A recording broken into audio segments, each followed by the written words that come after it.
Boa tarde, senhoras e senhores que nos acompanham pela internet e pelo E-Democracia, pelo YouTube. Nós daremos início agora ao último evento do calendário de eventos que compõe a campanha internacional em alusão à data do Dia Internacional da Mulher, proposto pela Secretaria da Mulher da Câmara dos Deputados. Nesta tarde, a nossa pauta feminina será sobre a reforma tributária na perspectiva das mulheres. Eu sou a deputada federal Lídice da Mata, integrante da bancada feminina, e fui convidada pela Secretaria da Mulher para mediar este debate. Sabemos que a grave pandemia do Covid-19 impactou de modo especial, mais severo ainda, a vida das mulheres, em especial das mulheres negras. Mais de 8 milhões de mulheres perderam os postos de trabalho e tivemos aumento da violência doméstica e aumento na sobrecarga dos serviços domésticos, no cuidado com as crianças, fora da escola, com os enfermos e com os idosos na família. Além disso, temos a alta nos preços. O Índice Nacional de Preços ao Consumidor Amplo, IPCA, fechou 2020 com alta de 4,52%, enquanto o preço dos alimentos acumularam aumento de 14,09% no ano. E os efeitos da inflação, pesando mais para as classes de renda mais baixa, já que grande parte do orçamento é gasta com alimentos, também se somam a esta situação de dificuldade.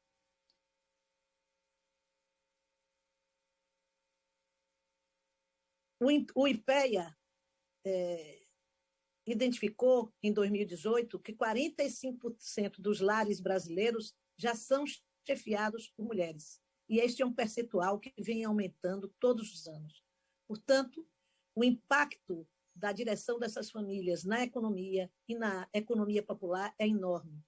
Por isso, a bancada feminina defendeu o auxílio emergencial em dobro para as mulheres arrimos de família, pois sabemos que esta crise não é só sanitária, mas financeira e humanitária. E apesar da Constituição cidadã de 88 garantir a igualdade entre homens e mulheres, ainda não alcançamos tal igualdade. As mulheres ainda não recebem o mesmo salário que os homens e há uma diferença significativa de renda e patrimônio entre homens e mulheres no país. E essa diferença aumenta substancialmente quando interseccionamos a questão do gênero à questão racial. O sistema tributário contribui para o aumento da desigualdade de gênero no Brasil. Diante de tudo isso, é que apresentaremos o estudo Tributação e Gênero, do grupo da Fundação Getúlio Vargas, em parceria com o Movimento de Procuradoras da Fazenda Nacional, que discute gênero e tributação, os tributos a elas, e com um grupo formado por mulheres tributaristas e advogadas, a Human Intex White. No estudo, elas contextualizam a tributação no Brasil, com foco no impacto que a estrutura atual gera na desigualdade entre homens e mulheres, avaliando como as propostas atualmente em debate neste Parlamento, como as propostas de emenda constitucional PEC número 45/2019 e 110/219 e o projeto de 2019 e o projeto de lei PL número 3887/2020 podem agravar ou não este quadro já tão desfavorável às mulheres. O estudo apresenta também propostas concretas de alterações legislativas visando a mitigação do quadro de desigualdade e desequilíbrio atualmente existente. Além do estudo, ouviremos também outras especialistas na área, de modo a trabalharmos conjuntamente no enfrentamento da desigualdade de gênero. Para a apresentação do estudo Tributação e Gênero, do Grupo de Estudos Tributação e Gênero da FGV, TAI-UAT, teremos a doutora Tatiane Pizzelli e a doutora Cláudia Trindade. Tatiane Pizzelli é professora de Direito Tributário e Finanças Públicas da Escola de Direito de São Paulo, da FGV. Doutora e mestre em Direito pela USP, é presidente da Comissão Especial de Direito Tributário da OAB São Paulo e representante do Grupo de Estudos Tributação e Gênero do Núcleo de Direito Tributário do Mestrado Profissional da Escola de Direito de São Paulo, da Fundação Getúlio Vargas. A doutora Cláudia Andrade é procuradora da Fazenda Nacional, doutora em Direito pela USP, é especialista em Direito Privado pela Universidade Federal do Paraná e especialista em Administração Pública pela Fundação Getúlio Vargas. Atualmente lotada na Coordenação Geral de Assuntos Societários da União. Estamos certas? Teremos ainda a Débora Freire, que é doutora em Economia pelo Centro de Desenvolvimento e Planejamento Regional, CEDEPLAR, da Universidade Federal de Minas Gerais, onde também é professora e pesquisadora, atua nos seguintes temas: economia brasileira, estrutura produtiva brasileira, distribuição de renda, sistema tributário brasileiro, impactos de políticas públicas e modelos de insumo produtivo, contabilidade social e equilíbrio geral computável. E fechando o nosso debate, ouviremos Isabel Dercy, que é advogada doutora em Direito pela UFMG e professora titular em Direito Financeiro e Tributário das faculdades Milton Campos e da Faculdade de Direito da UFMG, onde mantém projeto de pesquisa em desenvolvimento. Ex-procuradora-geral do Estado de Minas Gerais e procuradora-geral do município de Belo Horizonte. Atua e tem experiência em direito tributário, tributação, constituição, reforma tributária e tributo. Portanto, temos um time grande de mulheres especialistas para participarem dessa discussão. As convidadas terão 10 minutos para fazerem suas exposições e nós vamos iniciar com a apresentação do estudo e, após, vamos intercalar a fala de cada convidado com a fala de parlamentares presentes, que terão 3 minutos para fazerem sua intervenção. Convido, portanto, para fazer parte deste dispositivo e usando da palavra a representante do Grupo de Estudos Tributação e Gênero do Núcleo de Direito Tributário da FGV, doutora Tatiana Piscitelli. Fala da doutora Tatiane, por favor. Muito obrigada, muito boa tarde a todos e a todas que nos assistem. Inicialmente, gostaria de agradecer muitíssimo à Secretaria da Mulher, em nome da deputada Lídice da Mata. É verdadeiramente uma honra estar nesta mesa, neste local, para apresentar, ainda que muito brevemente, os resultados do nosso relatório de pesquisa voltado à tributação e gênero. Então, agradeço muitíssimo o convite, é uma honra e estou certa que nós teremos um debate bastante proveitoso nesta tarde. E, em nome da deputada, cumprimento todas as minhas colegas de mesa e todas as parlamentares que estão presentes assistindo. Muito bem. Depois dessa fala muito breve de agradecimento, o que eu gostaria de dizer é que, como a deputada mencionou, o meu objetivo aqui é contextualizar o debate da reforma tributária à luz das discussões que nós estamos tendo há quase um ano neste grupo de pesquisas, Tributação e Gênero, que eu coordeno na Escola de Direito de São Paulo, da Fundação Getúlio Vargas, ao lado da procuradora da Fazenda Nacional, Núbia Castilhos. E esse grupo de pesquisas é uma parceria entre a FGV, a Escola de Direito, e um movimento existente dentro da Procuradoria da Fazenda Nacional, intitulado Tributos a Elas. A Cláudia Trindade está aqui, ela vai poder falar um pouco melhor sobre o movimento em si e sobre essa parceria. De todo modo, olhando especificamente para o tema da reforma tributária, o que nós percebemos é que o debate sobre desigualdade de gênero e desigualdade de raça, porque de fato são temas que se interseccionam, ele não tem sido levado em consideração quando a gente olha para as discussões no parlamento sobre reforma tributária. Ao contrário, o que nós temos são propostas que, como eu vou muito rapidamente mostrar, intensificam a desigualdade já existente no nosso país. Então, o meu argumento central aqui isso é importante deixar claro, é que os pontos que nós vamos debater, eles passam por uma análise estrutural do sistema tributário nacional, do sistema tributário que nós temos hoje. E essa análise estrutural, ela é feita a partir de uma pergunta central. A questão é saber se a operacionalização do sistema tributário, tal como nós temos hoje, se essa operacionalização tem realizado os valores fundamentais do Estado Social e Democrático de Direito que nós temos instituído pela Constituição de 88. E eu já adianto que a resposta a essa pergunta, ela é negativa. O sistema tributário nacional, tal como ele se coloca hoje, em vez de reduzir as desigualdades e a redução das desigualdades, a construção de uma sociedade livre, justa e solidária, isso está na base do Estado Social e Democrático de Direito, instituído pela Constituição de 88, isso não tem sido realizado pelo sistema tributário nacional, e as propostas que estão em debate no parlamento, elas podem, inclusive, intensificar esse cenário de desigualdade intensa que nós temos hoje vigente. Para isso, para extrapolar esse argumento, né, e fazê-lo de uma forma mais didática, digamos assim, eu gostaria só de trazer alguns dados muito brevemente. A minha apresentação ela é muito curta e só traz algumas questões essenciais que eu julgo que nós devemos considerar.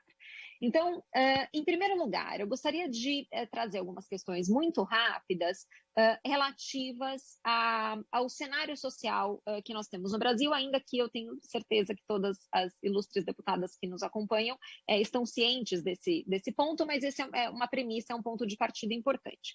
Em primeiro lugar, 56% da nossa população é negra, e as mulheres negras são 27,8% da população nacional. E tem um outro dado importante que deve ser considerado nesse debate. Atualmente, 57 milhões de lares são chefiados por mulheres, isso equivale a cerca de 40% das famílias, e dessas famílias, 57% estão abaixo da linha de pobreza. Entre as mulheres negras, são 64,4% que estão abaixo da linha de pobreza. E aqui tem um dado interessante do IBGE que mostra a presença da população, né, e aqui entre homens e mulheres, preta e parda, dentre aqueles que estão abaixo da linha de pobreza. Então, essa população é sempre a maioria, seja no rendimento inferior a 1,9 dólares per capita, seja inferior a 5,5 dólares per capita.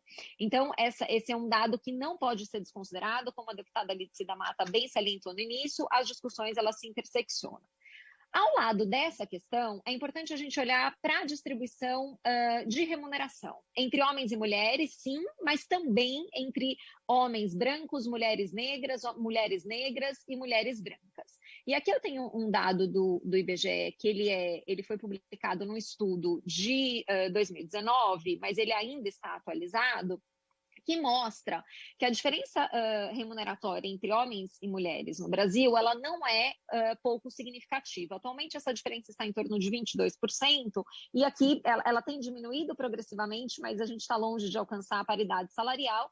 Então, uma mulher, nesse dado aqui do IBGE, ela ganha 78,7% do rendimento de um homem. Isso sem considerar raça. Se a gente fizer um recorte racial, uma mulher preta ou parda, ela ganha apenas 44,4% do que ganha um homem branco. Então, a disparidade ela é absolutamente gritante. E se nós olharmos a comparação entre mulher preta ou parda e mulher branca, o que nós temos também é uma disparidade muito significativa. A mulher preta ou parda, ela ganha apenas 58,6% do que ganha uma mulher branca. Então, existe uma desigualdade intergênero, né, para usar uma expressão da Sueli Carneiro, muito significativa ainda hoje. Se nós juntamos esses dados com o sistema tributário nacional que nós temos, o nosso sistema tributário nacional, ele é fortemente concentrado na tributação de bens e serviços. Como a gente consegue perceber aqui dessa tabela da Receita Federal, em 2018, esses são os últimos dados disponíveis, 44,74% da arrecadação tributária, ela foi resultante da tributação de bens e serviços. Por que isso é um problema? Porque isso agrega regressividade ao nosso sistema tributário. Regressividade por quê? Porque a tributação de bens e serviços, ela não é igual entre a população de alta renda e a população de baixa renda. Naturalmente que uma tributação mais pesada sobre a renda, por exemplo, ela é mais distributiva, ela é mais justa, porque quem ganha mais vai pagar mais. Já no consumo, o que eu tenho é, todo mundo paga a mesma alíquota, independentemente da renda disponível. Então, proporcionalmente para a população de baixa renda, a tributação sobre bens e serviços, ela é muito mais gravosa e ela intensifica as desigualdades. E se nós olharmos especificamente para o indivíduo que é prejudicado em relação a essas desigualdades, esse indivíduo é a mulher negra, porque a mulher negra, como a gente viu naquela última tabela, é a pessoa que menos ganha neste país. Então, uma tributação muito pesada sobre o consumo afeta diretamente essa mulher. Então, aqui a gente já tem uma primeira constatação. O nosso sistema tributário, ele não só não tem dado conta de reduzir as desigualdades sociais, mas como ele tem intensificado essas desigualdades na medida em que a gente tem uma opção muito clara pela tributação de bens e serviços em detrimento da tributação da renda, em detrimento da tributação da propriedade. A partir desta assunção, que é uma premissa conhecida e reconhecida por todos, né, um fato, nós construímos algumas propostas, exatamente para tentar pautar o debate sobre a reforma tributária, porque este ponto, não, em relação à desigualdade de gênero e raça, não tem sido considerado nessa discussão. Essas nossas propostas, então, elas se dividiram em dois grandes grupos, né? Então, primeiro, propostas de alteração mais estruturais e outras mais pontuais. A que eu estou chamando de alteração estrutural, ela olha especificamente para a PEC 45, que a gente entendeu que estava mais avançada no parlamento, agora, né, os debates talvez sejam, sobre a reforma tributária talvez sejam retomados e talvez a gente tenha até uma outra via de reforma, mas o fato é que a PEC 45, ela precisa ser olhada com atenção. E quando eu falo das propostas pontuais, eu faço referência aqui a alguns projetos de leis específicos que devem ser considerados exatamente nesse debate. E aí, esses projetos específicos, eles têm dois olhares, né? Tributação da renda e tributação do consumo.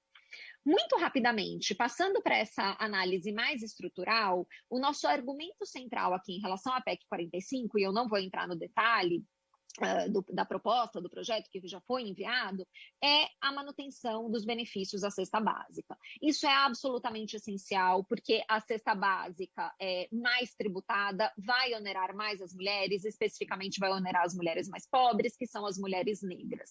Nós não temos condições de, no país, com o nível de desigualdade que nós temos uma tributação de 25%, 27%, 32% sobre um alimento, sobre um medicamento, sobre bens de consumo que são essenciais. Além disso, não se colocar adequadamente da perspectiva econômica e social, não se coloca adequadamente da perspectiva jurídica, porque ofende o princípio da seletividade, seria inconstitucional. No que se refere às alterações pontuais, quando nós olhamos para a renda, foram três tipos de alterações que nós sugerimos, né? Também, em resumo, para ficar dentro do meu tempo.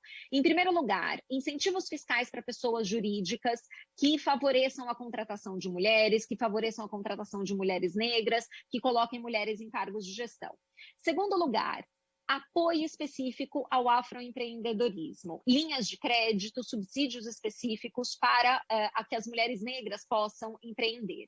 E, em terceiro lugar, algumas deduções específicas do imposto de renda da pessoa física, como a retomada da dedução da contribuição previdenciária paga em razão da contratação de empregadas domésticas, de trabalhadoras e trabalhadores domésticos, que foi extinta. Uma outra possibilidade é dedução de gastos com educação em relação a essas trabalhadoras. Então, quem emprega a trabalhadora doméstica e paga um curso específico para ela ou para os seus descendentes poderia deduzir isso do imposto de renda da pessoa física. São diversas propostas nesse sentido que visam atacar a questão da desigualdade de gênero e raça.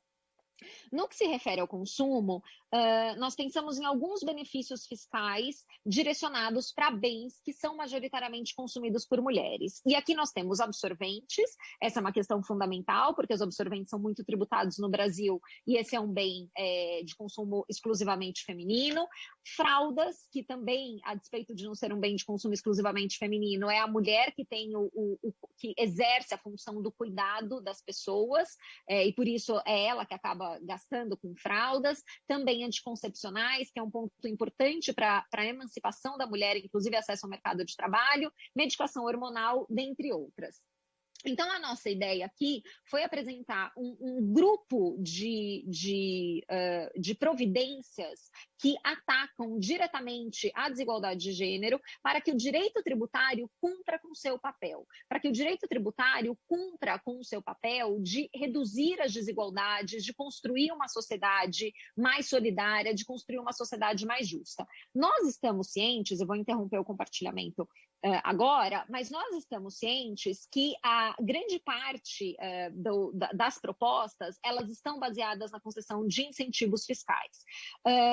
Nós sabemos que isso pode ser um problema em razão da situação e do contexto, né, econômico do país, inclusive contexto financeiro, mas a verdade é que a gente propõe aqui uma releitura desses benefícios. É importante que nós não demonizemos os benefícios fiscais, eles têm um lugar no direito tributário, que é exatamente de realizar a seletividade, realizar extrafiscalidade. A ideia é que a gente consiga direcionar os benefícios para quem efetivamente precisa. Então, nesse sentido, nós não achamos que os gastos tributários devem aumentar substancialmente, mas aumentar e serem direcionados para efetivamente reduzir as desigualdades. Porque, e aqui só para terminar, que eu já extrapolei meu tempo, porque uma discussão sobre reforma tributária que não leva em questão a desigualdade de gênero, a desigualdade de raça, é uma discussão pela metade. Nós precisamos ser consideradas nesse debate e nós acreditamos que com este estudo, com o apoio da deputada Lídice da Mata, esse primeiro passo foi dado. Então, muito obrigada e fico aqui à disposição para os debates.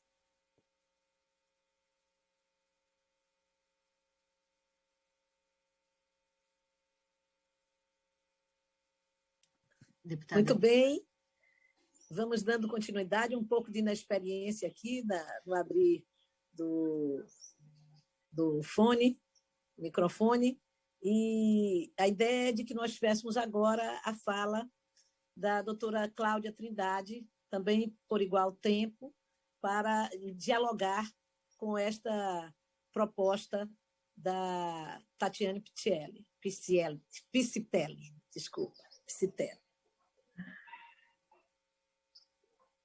Posso ir? Boa tarde a todas e todos.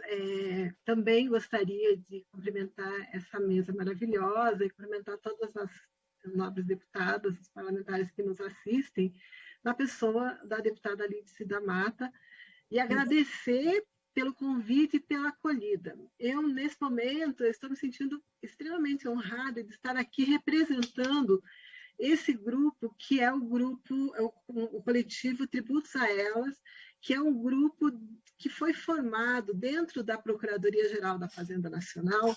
Na verdade, ele é um grupo que não tem uma vinculação institucional com a Procuradoria, nós gostaríamos que isso ficasse muito claro, mas ele surgiu das discussões, basicamente, num primeiro momento, lá em 2019, duas colegas que participavam de algum cargo de gestão, ou que naquele momento estavam na estrutura administrativa da Procuradoria, e começaram a perceber que realmente havia uma falta de um debate feminino, uma falta de mulheres nas estruturas de tomada de decisão da Procuradoria, do governo federal como um todo, porque nós, como procuradoras da Fazenda Nacional, nós damos pareceres, nós trabalhamos com a tomada de decisões na formulação de políticas públicas também, não só na parte da defesa, da arrecadação, na defesa do erário, mas nós também trabalhamos muito com políticas públicas. E essas procuradoras se reuniram, foram angariando mais colegas, e estávamos no final de 2019, a ideia foi, num primeiro momento, patrocinar um evento e começar essas discussões. Eu vou pôr aqui na tela algumas informações para dar uma ideia do que foi esse movimento e quão importante ele foi para a Procuradoria como um todo. Deixa eu colocar aqui a apresentação dos slides.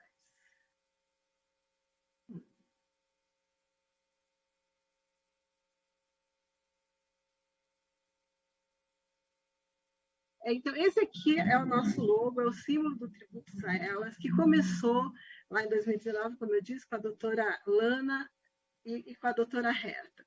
E o nosso primeiro evento foi um evento em que teve a participação da doutora Tatiane Pizzelli e que veio trazer para nós a discussão sobre a questão da tributação em gênero, a questão do Pink Tax.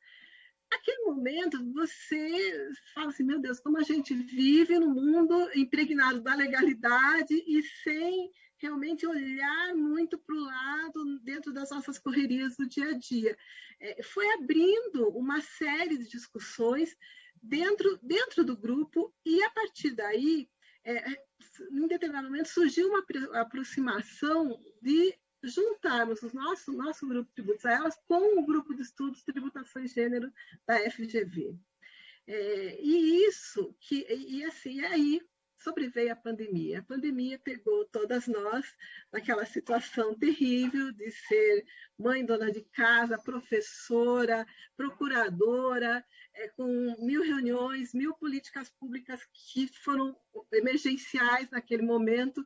Mas esse grupo, esse contexto de termos o grupo de tributos a ela, se fortaleceu de uma forma e virou uma rede de apoio para todas aquelas mulheres da Procuradoria. O grupo reúne procuradoras do Brasil todo ali discutindo a questão da mulher, discutindo feminismo, discutindo tributação, discutindo direito. Então, se transformou num canal de fortalecimento mesmo das mulheres. Eu vou aqui passar rapidamente os slides, porque muitos dos dados que eu trouxe aqui já foram apresentados pela doutora Tatiane. Então, eu queria deixar claro o que foi esse nosso movimento, e ele se ampliou de uma forma que ele extrapolou as estruturas da Procuradoria. Se por um momento nós fizemos uma leitura de que na Procuradoria nós precisávamos realmente dar mais visibilidade, ter as mulheres nos processos decisórios, nós também vimos que nós, como Procuradoras da Fazenda Nacional, podíamos sim contribuir para um debate que possa influir na estrutura da sociedade, né? E os dados que nós tivemos acesso e que os estudos que nós desenvolvemos junto com o grupo de estudos de tributação e gênero, que é comandado assim, maestralmente pela doutora Tatiane, nos levaram a ter o que ela já mostrou aqui, né? Que a questão da diferença social das mulheres, ou dentro da nossa Procuradoria, ou dentro de nós, mulheres profissionais que estamos aí na linha de frente, as dificuldades que nós temos e também como a tributação ela concorre para que essas dificuldades, para que essas diferenças, elas sejam muito mais sentidas pelas mulheres. E como já se disse aqui, não dá para você discutir mulher, você discutir gênero, você discutir feminismo, se você não tiver uma leitura que seja interseccional, que veja a questão de raça, que veja a questão de classe e que faça uma leitura como um todo da estrutura mesmo e que proponha soluções que procurem abarcar essas questões. Esses dados que eu coloquei aqui já foram mencionados pela Tatiane. A questão do menor salário, as desigualdades, né? As desigualdades por viés de raça, como elas se agudizam quando se chega nesse viés. também já foram aqui mencionadas.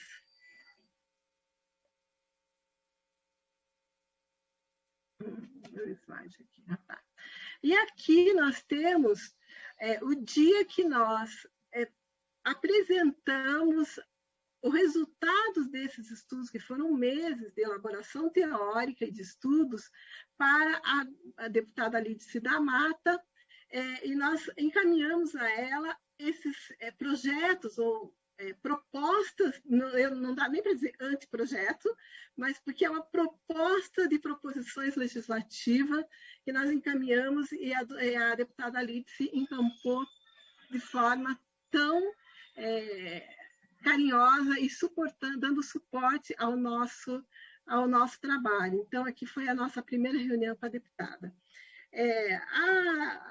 Nós temos pouco tempo e nós estamos à disposição das deputadas, das parlamentares, da sociedade, de quem quiser discutir com a gente essas questões. Eu trouxe aqui, a Tatiane já mencionou os eixos das propostas apresentadas, e eu trouxe aqui especificamente quais os projetos que nós apresentamos.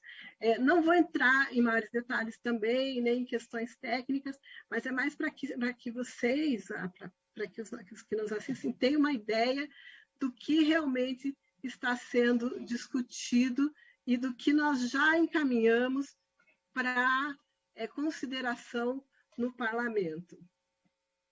Deixa eu ver se eu consigo. Com relação à tributação sobre a renda, como a Tatiane mencionou, nós baseamos em questões de concessão de incentivos fiscais. Então, um deles refere à concessão de incentivo fiscal sobre de imposto de renda da pessoa jurídica às empresas que tiverem um percentual mínimo de mulheres no seu quadro de funcionários e nos cargos de gestão, que essa é uma discussão muito importante, a questão da mulher nos cargos de gestão, e que nós não teremos tempo para procurarmos aqui. Ações afirmativas ao afroempreendedorismo, concessão de desoneração da carga tributária sobre afroempreendedoras e oferecimento de cursos de planejamento e gestão tributária direcionados ao afroempreendedorismo.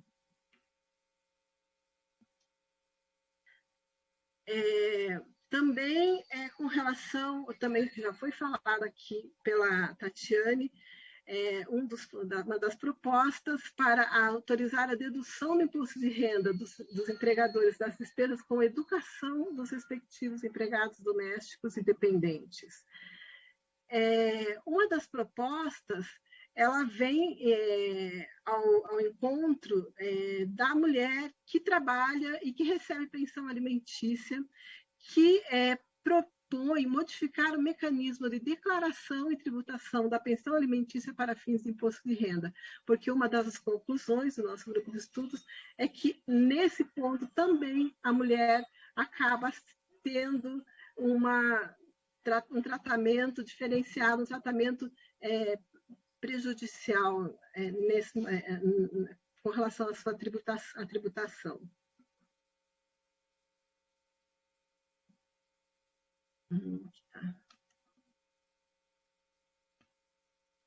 Peraí. Aqui, desculpem que eu estou me atrapalhando aqui com a apresentação. Deixa eu ver se eu consigo voltar.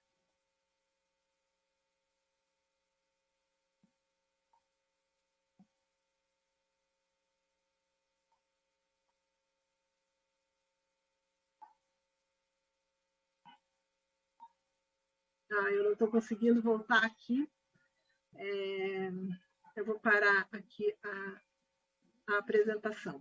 Mas, de todo modo, também com relação aos projetos sobre o consumo, aliás, desculpe, ainda sobre a questão da tributação sobre a renda, existe, como a Tatiane já mencionou, a concessão de incentivo fiscal às empresas específico, um projeto específico às empresas que contratarem mulheres negras e restabelece aquela concessão daquele incentivo fiscal das trabalhadoras domésticas que havia cessado. Ainda nós debruçamos o olhar sobre as mulheres vítimas de violência e sobre as mulheres de baixa renda, chefes de família. Com relação ao consumo, como a professora Tatiane já havia mencionado, seria a questão da redução à alíquota zero, da alíquota de vários tributos que incidam sobre absorvente, fraldas, medicação hormonal e anticoncepcional. Também foi apresentada uma proposta de convênio de ICMS, autorizando os estados a conceder isenção nas operações internas desses produtos essenciais para a redução da igualdade de gênero. E, com relação à emenda constitucional da reforma tributária, foi proposta uma emenda aditiva ao artigo 152A da emenda 45, excetuando e possibilitando a concessão de benefícios fiscais destinados à redução da igualdade de gênero e de classe social, com a finalidade de dar cumprimento ao dever constitucional do artigo 3º, inciso 3 e 4 da Constituição. Então, esse foi o resultado de praticamente um ano de estudos, e gostaria muito de agradecer à deputada Lídice e um agradecimento muito importante à professora Misabel, porque ela é uma das principais madrinhas dos nossos estudos.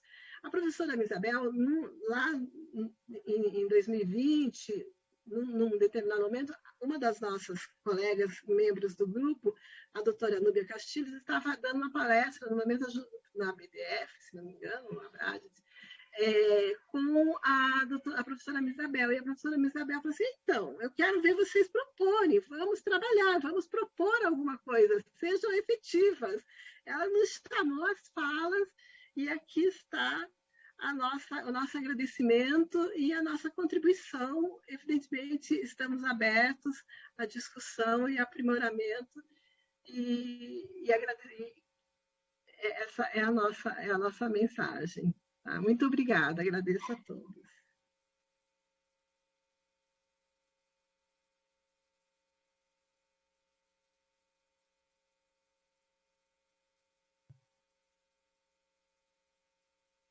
Deputada Alice, eu acho que agora... Pronto, desativei o mudo aí, estava aqui me batendo com ele. Mas eu agradeço a contribuição das duas queridas especialistas em tributação e vamos dar continuidade. Nós já temos 4 deputadas que eu queria me referir ao nome de cada uma delas, a deputada Margarete Coelho, a deputada Norma Ayub e a deputada Tabata Amaral e Maria Rosas. Enquanto isso, olha aqui, eu ainda estou vendo a Maria Rosas aqui na tela, as outras 2 estão com a tela fechada, mas são muito bem-vindas. E enquanto eu passo a palavra para a próxima convidada, eu queria já pedir que, se as deputadas quisessem me falar, já pudessem se inscrever, porque acho que Tabata já manifestou sua vontade de participar, e nós poderíamos, portanto, enquanto fala a próxima, que é a doutora Débora Freire, eu chamaria logo depois Tabata para já falar 3 minutos para a gente ir intercalando, e depois a doutora Misabel Derzi, que, pelo que eu entendi, é uma grande coordenadora de todas essas ideias, não é? Então, vamos lá. Teremos agora a doutora Débora Freire, que é doutora em Economia pelo Centro de Desenvolvimento e Planejamento Regional, CEDEPLAR, da UFMG, onde também é professora, pesquisadora, atua nos temas de economia brasileira, estrutura produtiva brasileira, distribuição de renda, sistema tributário brasileiro, impacto de políticas públicas e modelos de insumo-produto, contabilidade social e equilíbrio geral computável. Todas essas mulheres já atuam, minha gente, em áreas que antes eram consideradas áreas masculinas, o que é muito importante. Essa área de tributação nos dá justamente a possibilidade de revelar para a sociedade todas essas mulheres, porque nós lutamos pela inclusão econômica da mulher, mas lutamos pela inclusão nas profissões de qualidade tanto técnica quanto financeira. Ou seja, nós queremos nossas mulheres participando da economia em atividades com boa remuneração.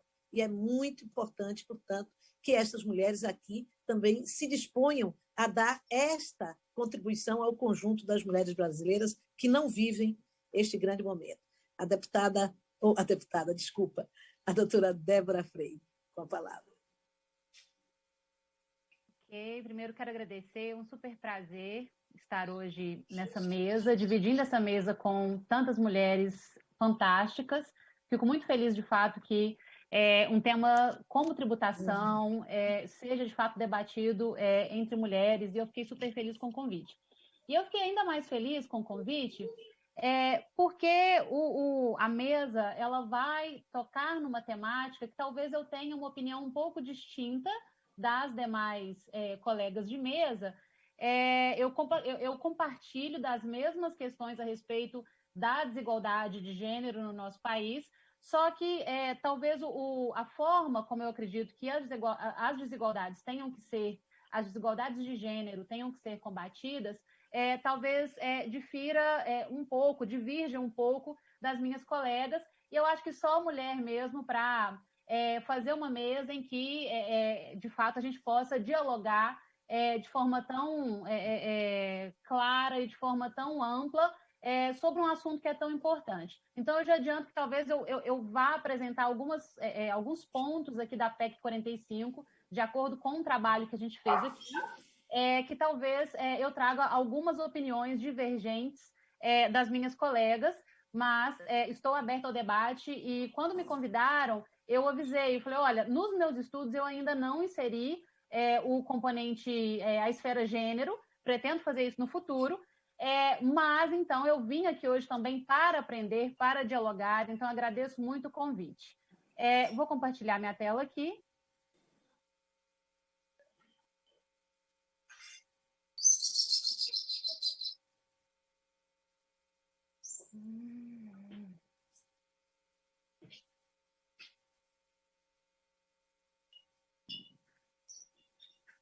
Ok, então trouxe um pouquinho, na minha apresentação eu vou ressaltar o sistema tributário brasileiro e as perspectivas de reforma, e como eu disse, trazendo um pouco desse estudo, alguns resultados desse estudo que a gente fez sobre a PEC 45. Acho que é chover no molhado eu falar a respeito da desigualdade no Brasil. A gente sabe o tamanho da desigualdade no Brasil. Na minha concepção, dos nossos maiores problemas, é o nosso grande problema, esse tamanho de desigualdade que traz, de fato, uma série de problemas econômicos. Acredito que uma série dos nossos problemas econômicos, grande parte dos nossos problemas econômicos, eles estão associados à nossa imensa desigualdade, além de fato além de fato do impacto social e perverso que a desigualdade traz em termos da sociedade brasileira, das pessoas e das condições de vida da sociedade brasileira. Então, esse é um dado muito conhecido, né? A gente sabe que 27,8% da renda no Brasil ela é apropriada pelo 1% mais rico, 10% dos mais ricos apropria 55% da renda. É uma desigualdade, de fato, muito expressiva. Só que a gente parecia estar num rumo, num caminho contrário até mesmo do mundo, né? Quando a gente estava lá na década de 2000, a gente estava discutindo, a gente estava vendo as notícias a respeito do processo de desconcentração de renda. Nossa, a desigualdade está melhorando. Depois de anos de aumento da desigualdade, depois de um processo inercial, quase ali nos anos 80 e anos 90 da desigualdade, a partir do Plano Real a gente começa a ter uma queda na desigualdade, mas é nos anos 2000 que a gente tem esse grande efeito, esse grande processo que a gente observou de queda na desigualdade. Esse processo suscitou as minhas perguntas de tese. Eu trabalhei na minha tese de doutorado com os impactos da redução da desigualdade no Brasil, a partir da construção de modelos adequados para mensurar esses impactos, e avaliei dois tipos de políticas tributárias e políticas de distribuição e políticas de gasto social, de transferência de renda, que no caso foi o Bolsa Família, exatamente para avaliar como se dava estruturalmente esse processo, quais eram os impactos do processo de queda na desigualdade. Então, se a gente vai olhar os anos 2000, o processo era de redução da desigualdade ao longo, pelo menos até 2014. Se a gente olha todos os indicadores, né, índice de Theil, índice de Gini, proporção da renda entre os 10% mais ricos e 40% mais pobres, ou seja, toda a ampla gama de indicadores que a gente utiliza, tanto na economia como em outras ciências, para analisar a desigualdade, a gente vai ver esse processo bastante expressivo de queda na desigualdade nos anos 2000. Só que aí, se a gente vai discutir a questão da desigualdade de gênero, né, porque a gente está, esses dados, essas notícias a respeito da queda da desigualdade, ela trata a desigualdade de forma ampla, a distribuição de renda, mas se a gente vai discutir do ponto de vista de gênero, a gente tem também alguns resultados positivos nos anos 2000.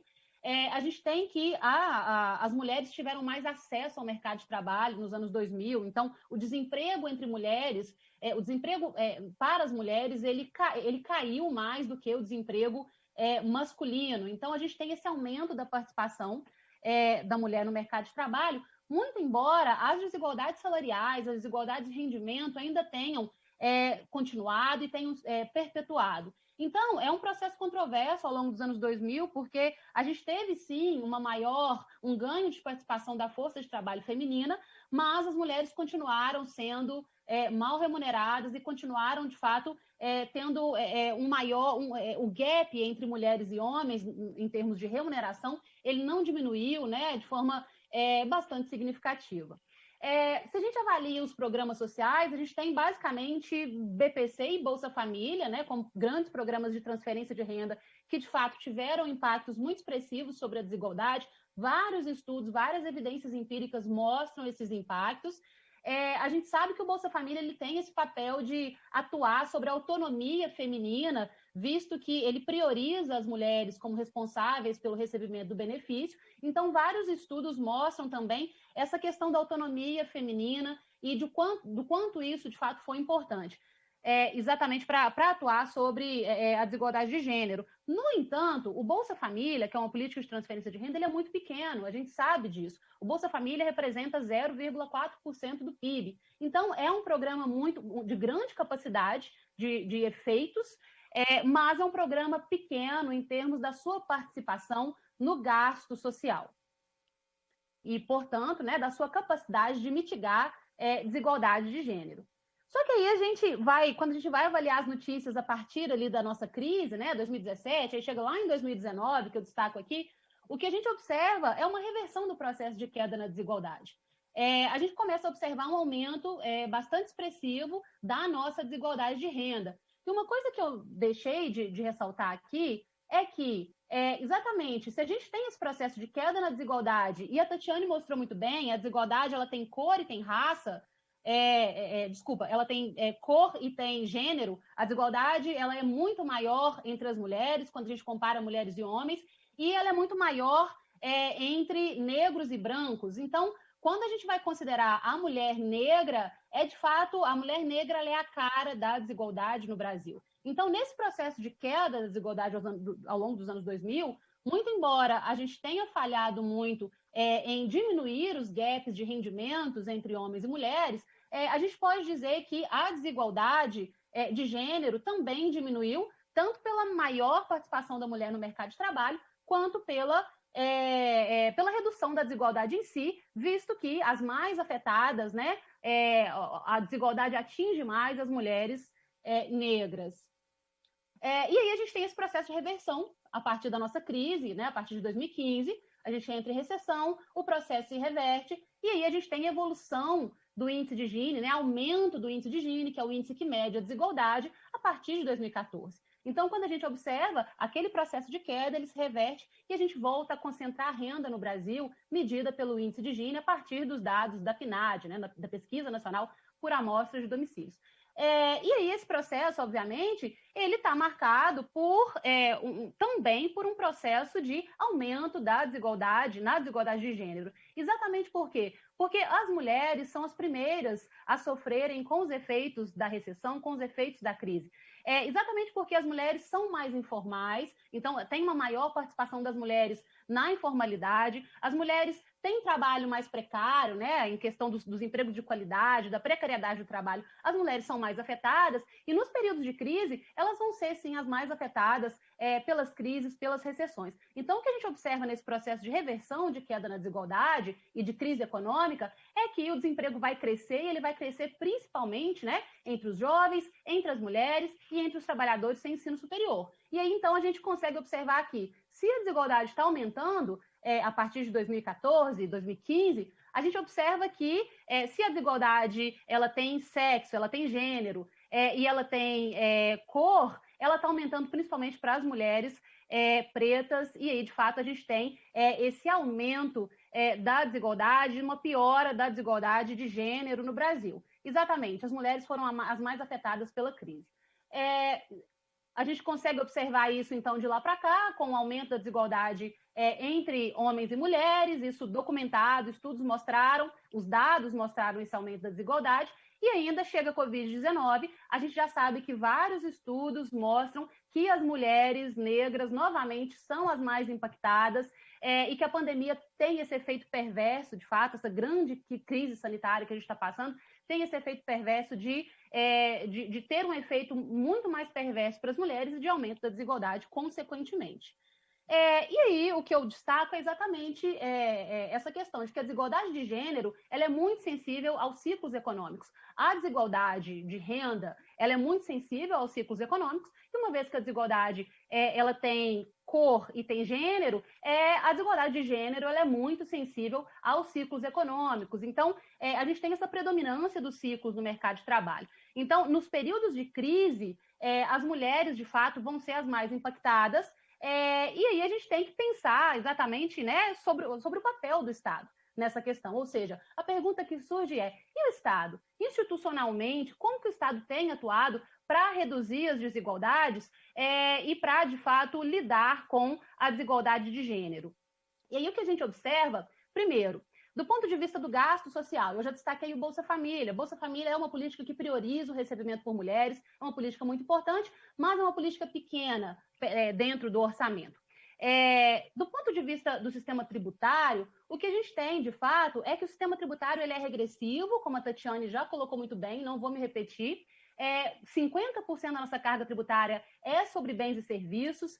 O tributo sobre bens e serviços, ele é regressivo por natureza, porque ele tributa igual pessoas desiguais, ele não tributa pela capacidade de pagamento, e exatamente como Tatiane colocou, ele vai ter um peso muito maior, proporcionalmente às rendas, nas famílias mais pobres e, consequentemente, visto que grande parte das famílias mais pobres são chefiadas por mulheres e, de fato, as mulheres compõem essa grande parcela das pessoas pobres, a gente tem que o sistema tributário é injusto, né? Exatamente por ser mais configurado por tributos indiretos com as mulheres. E aí a gente tem que os tributos progressivos, que são sobre renda e patrimônio, participam com muito pouco da nossa carga tributária.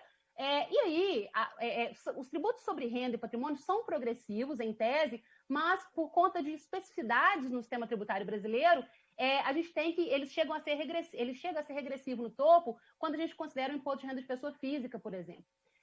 Aqui a gente consegue observar dados do imposto de renda de pessoa física, as características do IRPF, e aí a gente consegue observar o Frankenstein do nosso sistema de tributação da renda de pessoa física no Brasil. O que a gente observa aqui? No gráfico à direita das alíquotas efetivas, que é aquela depois que a gente desconta as deduções, as isenções, a gente observa que a alíquota efetiva ela sobe, ela cresce conforme a gente avança na estrutura distributiva, o que é bom, exatamente porque o tributo ele tem que ser progressivo, mas quando ele atinge um ponto em que a gente tem um ponto de inflexão, e aí, a partir de determinado nível de renda, ele começa a cair. O que significa isso? Isso significa que quem está no topo paga uma alíquota efetiva mais baixa do que quem está no meio da distribuição. Quando a gente avalia esses dois gráficos de baixo, a gente observa que a participação do rendimento tributável no rendimento total, ela cai conforme a gente avança na estrutura distributiva, E quando a gente olha o último gráfico, a gente observa que a participação do rendimento isento no rendimento total, ela cresce. E aí, de fato, a gente consegue observar a renda dos mais ricos, a renda de quem está no topo da distribuição, ela é, em grande parte, isenta de tributação. Por quê? Porque grande parte da renda dessas pessoas vem dos lucros e dividendos que hoje são isentos, dos dividendos distribuídos na pessoa física, que hoje são isentos de IRPF. 37% dos rendimentos isentos são lucros e dividendos, e em quem os lucros e dividendos estão concentrados? Nas classes mais altas. Então, o que a gente observa é que o sistema tributário hoje brasileiro, ele é regressivo porque ele é, em grande parte, configurado por tributos sobre bens e serviços, mas também porque o imposto de renda de pessoa física não tem cumprido com a sua característica de ser progressivo. No topo, o nosso imposto de renda de pessoa física chega a ser regressivo exatamente por conta da isenção de dividendos e porque alguns tributos, como patrimônio, tributo sobre patrimônio, não cumprem efetivamente com a sua capacidade de ser, com a sua função de ser progressivo. Desautorização de bases, uma série de problemas em relação à nossa tributação direta. E aí eu trago, né, essa questão já vou finalizar aqui apresentando os resultados, que eu já passei meu tempo. Eu trago essa questão das propostas de reforma tributária. Ok, todo mundo já sabe que o nosso sistema tributário é muito problemático, que ele tem muitos problemas, tanto do ponto de vista da tributação direta quanto da tributação indireta, e que se ele acentua desigualdades, ou seja, se ele de fato atua no sentido de incentivar desigualdades, e a desigualdade ela tem cor e gênero, ele está atuando, o Estado está atuando via sistema tributário para ampliar a desigualdade de gênero e raça no Brasil. E aí as propostas de reforma tributária. O que a gente tem visto como maiores discussões? A reforma da tributação indireta, a PEC 45, de fato a reforma que mais avançou no sentido de discussões, que vai de fato unificar tributos, né, o IPI, ICMS, ISS, PIS e COFINS, em um único tributo chamado IBS. Me deixa muito triste que a discussão a respeito da tributação direta ela tenha grandes dificuldades para avançar. A gente sabe que a gente tem propostas de modificações em relação à tributação direta, e vários parlamentares têm proposto, de fato, uma série de modificações, mas, em geral, a gente observa essa dificuldade dessas propostas avançarem. O que eu digo para vocês é o seguinte: hoje, para tornar o nosso sistema tributário mais justo, é imprescindível que a gente modifique a tributação direta no Brasil, tanto do patrimônio quanto renda, e o imposto de renda de pessoa física é essencial. A gente tem que aumentar a progressividade do imposto de renda de pessoa física, só que a gente não faz isso sem tributar dividendos novamente. Não adianta colocar alíquota extra no imposto de renda de pessoa física de fato, não adianta colocar alíquota extra no imposto de renda de pessoa física sem tributar dividendos, porque a maior parte da renda das pessoas que estão no topo são de dividendos, e elas vão continuar isentas. Atuar no sistema tributário direto hoje é auxiliar desigualdades de gênero. Dada a desigualdade de renda que a gente tem no Brasil hoje, se a gente, de fato, consegue deixar o sistema tributário da tributação direta sobre renda e patrimônio mais justa, a gente está atuando também para reduzir desigualdades de gênero. Em relação aos impactos da PEC 45, que a gente simulou aqui, na minha apresentação, quando a deputada me apresentou, eu trabalho com modelos de equilíbrio geral computável, que são modelos bastante adequados para simular modificações tributárias, e a gente simulou a PEC 45 a partir desses modelos, desse modelo de equilíbrio geral computável, aqui no grupo, junto com um colega meu, o professor Edson Domingues, no nosso grupo no CDPLAR, no EMEA, e o que a gente observa é que a PEC 45, em termos de impactos econômicos, ela tem potencial de ampliar o crescimento da economia, ou seja, ela tem efeito positivo no crescimento da economia, assim como nos demais agregados macroeconômicos, consumo das famílias, investimento, exportações, emprego, né, fator trabalho, e bem-estar. Bem-estar aqui em economia, a gente mede bem-estar em termos de consumo. Então, a gente teria esse impacto de bem-estar. Aqui a gente está considerando apenas efeitos de equilíbrio geral, que a gente chama, ou seja, efeitos, quais seriam os impactos da reforma a partir da realocação setorial. A gente não está considerando, por exemplo, ganhos de produtividade, dado redução de custos de contencioso tributário, por exemplo. Mas o que a gente observa é que, considerando apenas esses efeitos, a gente já consegue observar resultados positivos nas variáveis macroeconômicas e impactos negativos no índice de preços da economia. Ou seja, o que é bom. Então, crescimento acompanhado de redução de preços. Em termos dos setores, ganhos setoriais para a maioria dos setores, principalmente para a indústria, ou seja, setores em que a gente tem muito produto que mulheres também consomem, ao passo que a gente tem, sim, um impacto negativo em alguns setores de serviços, como educação mercantil, saúde mercantil. Aqui, só agregando, quando a gente agrega os setores, a gente consegue observar que a gente tem um impacto positivo na atividade setorial quando a gente agrega. Então, tanto agropecuária, quanto indústria, quanto serviços, de forma agregada, ganhariam com a reforma. Lembrando, eu tenho 2 tipos de reforma aqui.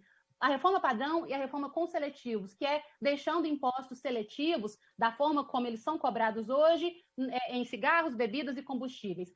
E aqui embaixo, na tabela, a gente observa o custo dos insumos. Agropecuária, indústria e serviços. E a gente observa a redução no custo dos insumos. É aqui que está o efeito positivo da reforma. Por que essa reforma teria impacto positivo? Porque ela reduz o custo dos insumos e isso, de fato, reduz custo de produção. Ao reduzir custo de produção, ela tem impacto positivo sobre a atividade setorial e, consequentemente, sobre o crescimento econômico. E aí vem as famílias, né? Como que ela impacta as famílias? A gente tem aqui a composição do consumo das famílias por faixa de renda. O que a gente observa é que a agropecuária tem maior participação na cesta de consumo das famílias mais pobres do que das famílias mais ricas. Indústria, maior participação na cesta de consumo das famílias mais pobres do que das famílias mais ricas. E serviço, cresce a participação para as famílias mais ricas. E aí, quando a gente observa o impacto no consumo das famílias, dado esses impactos setoriais que a gente observou aqui, a gente consegue ver que a gente tem impacto no consumo das famílias positivo para as famílias mais pobres e negativo para as famílias mais ricas. Então, é uma reforma que, para além de melhorar a eficiência do sistema tributário, gerando ganhos de crescimento, ela traz resultados positivos em termos distributivos também, aqui medidos, né, pelo acesso ao consumo. Aqui, ganhos de bem-estar maiores para as famílias mais pobres do que para as famílias mais ricas, e aí vem as considerações finais. Sistema tributário amplia desigualdades no Brasil, então se amplia desigualdades, também vai ampliar a desigualdade de gênero. A tributação no Brasil ela precisa ganhar progressividade, então a gente tem que reformar a tributação direta e indireta. O IVA, na minha concepção, de acordo com os resultados do nosso estudo, ele pode aumentar a eficiência e melhorar a distribuição de renda e bem-estar entre as famílias mais pobres, então ele poderia ter esse efeito de redução das desigualdades de gênero, exatamente por conta dos efeitos, né, sobre a desigualdade. Acredito que o sistema tributário ele precisa ser mais simples para minimizar distorções e aumentar a eficiência econômica, só que aí vem a questão propositiva para as mulheres. Mas não, precisa sim ter política focalizada em mulher. Só que, do ponto de vista econômico, a gente acredita que o sistema tributário tem que ser um pouco mais simples, exatamente para evitar distorções e perda de eficiência, e aí o Estado tem que atuar na forma de gasto social focalizado nas mulheres mais pobres. Então, os programas sociais, eles são essenciais, e aí exatamente, por exemplo, como que você resolve a questão da cesta básica, resolve a questão dos absorventes? Fazendo transferência de renda, fazendo a devolução dos impostos que são pagos pelas mulheres nesses bens, e também fazendo política social de transferência de renda ou de acesso ao consumo a esses bens e serviços. Exatamente. Então, na minha concepção, do ponto de vista econômico, seria melhor a gente atuar pelo lado do gasto ou pelo lado da devolução dos tributos do que, de fato, pelas desonerações, isenções de alguns produtos, exatamente para a gente tentar evitar a perda de eficiência, mas, ao mesmo tempo, para a gente garantir ganhos de progressividade e de redução da desigualdade de gênero, que é essencial no Brasil hoje. Obrigada, gente. Desculpa, provavelmente eu ultrapassei bastante o tempo.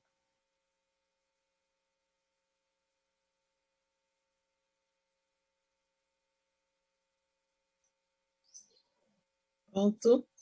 Muito obrigada, doutora Débora. Tem uma necessidade da deputada Maria Rosas, que gostaria de falar um pouco, como nós já tivemos, a Tabata queria falar e terminou saindo em função de dificuldade de tempo. Eu queria propor à doutora Misabel Derzi, se ela concordaria que, por 3 minutos, a deputada Maria Rosas usasse o seu tempo. Perfeitamente, deputada. Obrigada, sua gentileza. Muito obrigada. Deputada Maria Rosas.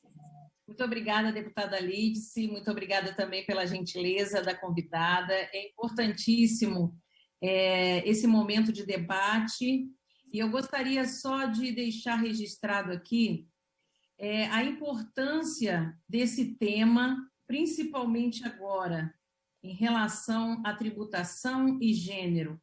A gente está encerrando aqui esse ciclo de debates em comemoração ao Dia Internacional da Mulher, que foi no dia 8. Então, eu agradeço e parabenizo tanto a Secretaria da Mulher, quanto todas as convidadas, e também a deputada Lídice da Mata, por estar intermediando e fazendo esse debate tão rico. Eu só tenho a parabenizar. Eu estou vendo muitos estudos, todas trazendo informações importantíssimas em relação à tributação e ao gênero. Deixo registrado aqui os meus parabéns a todas as participantes. Estamos aqui à disposição, a nossa bancada feminina, à disposição para estar sempre debatendo, conversando, aprendendo, dividindo experiências com todas vocês. Muito obrigada. Muito obrigada, deputada Maria Rosas, por sua participação enriquecedora. A senhora estava desde o início do debate e continua, e isso é muito importante para todas nós. E eu quero passar agora a palavra à doutora Misabel Desi. Logo depois eu farei algumas considerações também e perguntas para todas vocês. É uma alegria estar aqui, saudando a todos que compõem esta mesa e que aqui estão presentes, em nome, sobretudo, da deputada Lídice da Mata. É um prazer, deputada, estar aqui, junto à Secretaria da Mulher e as nossas professoras e pesquisadoras especializadas nesse tema, professora Tatiane Piscitelli, professora Cláudia Andrade, professora Débora Freire, do CEDEPLAR, da Universidade Federal de Minas Gerais. Eu quero dizer, né, que não vou analisar a questão da mulher, evidentemente, no momento de crises, sobretudo, né? É claro que existe uma desigualdade profunda, social e econômica no Brasil, e as mulheres são as maiores vítimas dessa desigualdade, e especialmente as mulheres e as mulheres negras, independente de qualquer ciclo econômico. Isso é histórico, né? Então, a preocupação nossa é que, caso haja pandemia, caso haja recessão econômica, caso haja desenvolvimento econômico, essa diferença tem que ser reduzida. Nós não vamos esperar ciclos econômicos, né? E este um fator constante. Então, a nossa preocupação não é episódica, vamos dizer aqui, eventual. É claro que nas crises, essas desigualdades se agravam. Só isto. Mas as profundas desigualdades independem dessa oscilação no ciclo econômico. Eu acho que aqueles professores, as nossas professoras que nos antecederam, já explicaram muito bem a questão da injustiça do sistema tributário nacional, radicado, né, em uma sociedade de profundas desigualdades sociais. Eu vou tocar novamente nesse assunto, porque pode ser que exista alguém assistindo a este evento, né, e alguns fenômenos foram repetidos, e eu vou repeti-los para deixá-los de forma mais clara ainda registrados. Olha, a nossa Constituição consagrou um sistema tributário plural, diversificado segundo as diferentes manifestações de capacidade econômica. O nosso sistema tributário não está concentrado em um modelo só de renda ou de consumo. como a maioria dos sistemas, ele vai atingir a renda auferida, ou seja, a renda ganha e perseguida em certo período de tempo, como é o caso nosso imposto sobre a renda de competência da União. O nosso sistema tributário vai atingir também a renda consumida, ou seja, os gastos, as compras que fazemos, pois somente podemos comprar com a renda disponível que temos para efetuar essas compras. Aí nós estamos falando especificamente do IPI, das contribuições sociais, competência da União, do ICMS dos estados e do ISS, Imposto sobre Serviços de Qualquer Natureza, dos municípios. E, finalmente, a renda, em regra, que já foi tributada e que se cumulou e se converte em patrimônio. É o caso do IPTU e das transferências de patrimônio, como ocorre no heranças e doações e no imposto de transmissão de bens imóveis dos municípios.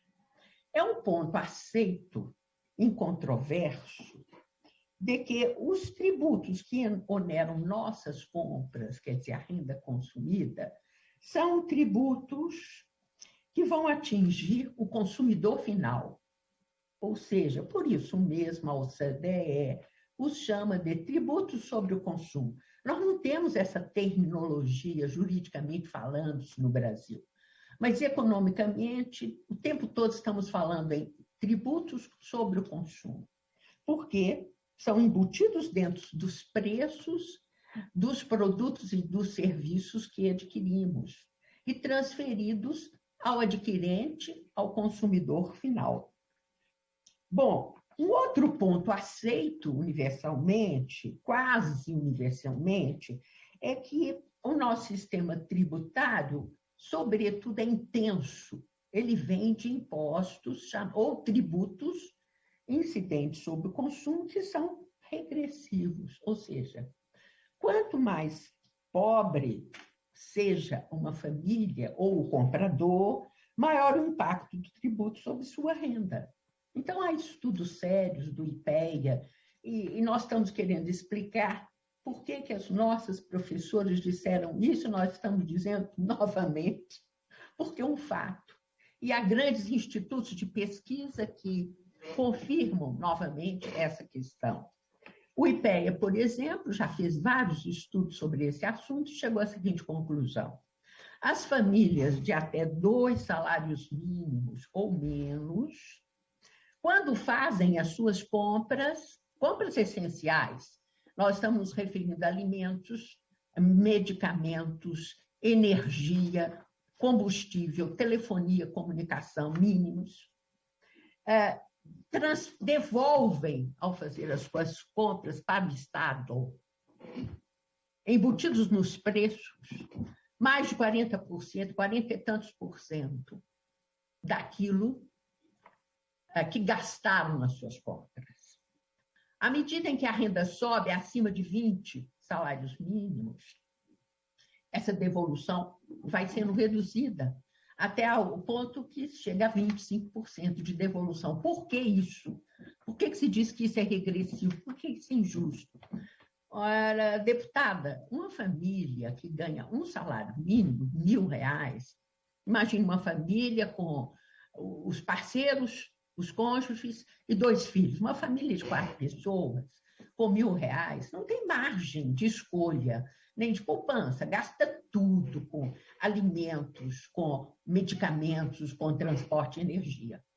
Então, devolvem os tributos incidentes numa proporção muito alta.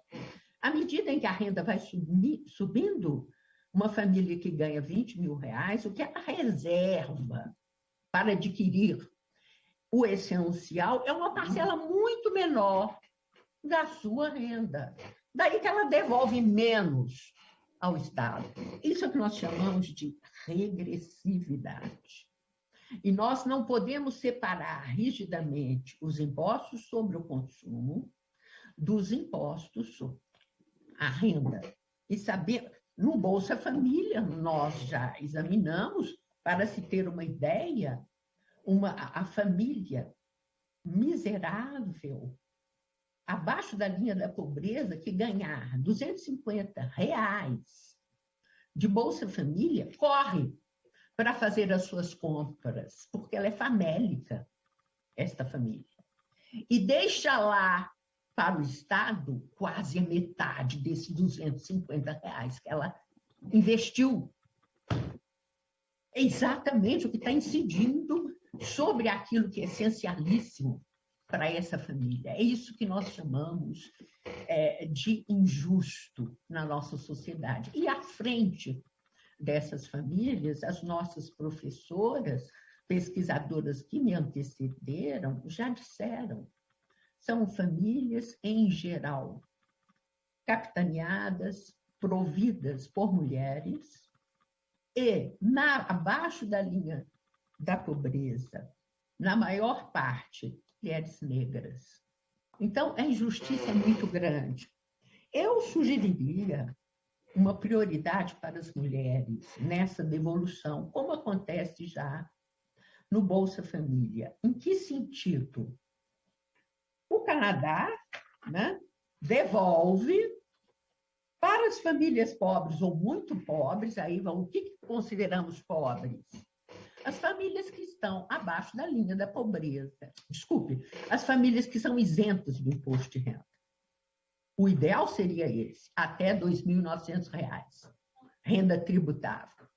Isso, para nós, é família pobre, porque não tem capacidade econômica para pagar o imposto sobre a renda.